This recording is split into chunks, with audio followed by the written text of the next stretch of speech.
النهارده هنتكلم عن مواجهة من العيار التقيل، مقارنة شاملة بين اتنين من أقوى الأبطال الخارقين، سوبرمان وهوملاندر. وما تنسوش تعملوا لايك، شير، سبسكرايب للقناة، لأن ده بيساعد في ظهور المحتوى أكتر على اليوتيوب. يلا بينا نبدأ بسوبرمان. الاسم الحقيقي كال-إل أو كلارك كينت. المنشأ طبعا كلنا عارفين إن سوبرمان جاي من كوكب تاني وهو كوكب كريبتون. وبالنسبة للقدرات فهو عنده قوة وسرعة خارقة، قدرة على الطيران، رؤية حرارية، نفس جليدي، وسمع خارق، وما بيتأثرش بالأسلحة التقليدية. ونقاط الضعف طبعا الكريبتونايت والسحر.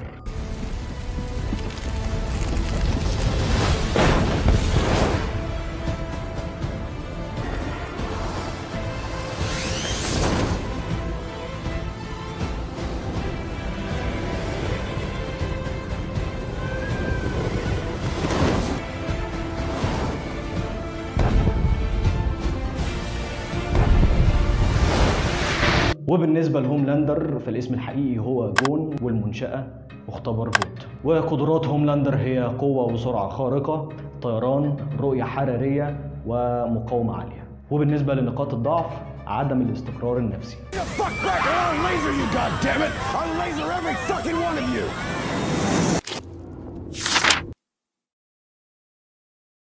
وبالنسبة للقوة البدنية فسوبرمان عنده قوة بدنية كبيرة بتخليه يرفع أوزان ضخمة ويدمر مباني. وهوملاندر عنده قوة بدنية مشابهة لكنه بيعتمد أكتر على استعراض قوته لتخويف الأعداء.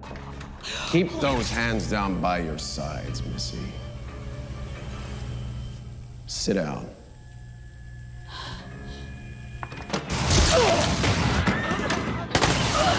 وبالنسبة للسرعة سوبرمان بيقدر يطير بسرعة تفوق سرعة الضوء وبيتحرك بسرعات عالية. وهوملاندر عنده سرعة فائقة برضه لكنه أقل دقة في التحرك بسرعات عالية. سوبرمان عنده حواس خارقة بتخليه يسمع الأصوات عبر المباني ويشوف الأشياء البعيدة بوضوح. وهوملاندر عنده سمع ورؤية خارقة لكن مدى قدراته أقل من سوبرمان.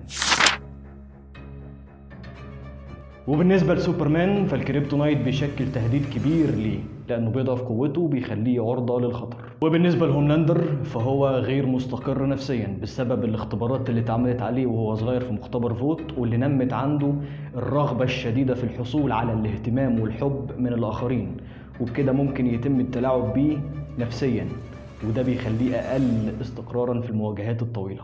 في النهاية مش ممكن نحدد الفائز المطلق بين سوبرمان وهوملاندر، كل واحد فيهم عنده نقاط قوة وضعف بتختلف عن التاني، بس نقدر نقول ان سوبرمان عنده تفوق نسبي في القدرات الفطرية، بينما هوملاندر عنده شخصية قوية وذكاء لا يستهان بيه بتخلي المواجهة بينهم مشوقة جدا. في النهاية لو الحلقة عجبتكم ما تنسوش تعملوا لايك، شير، سبسكرايب للقناة عشان يوصل لكم كل جديد. السلام عليكم.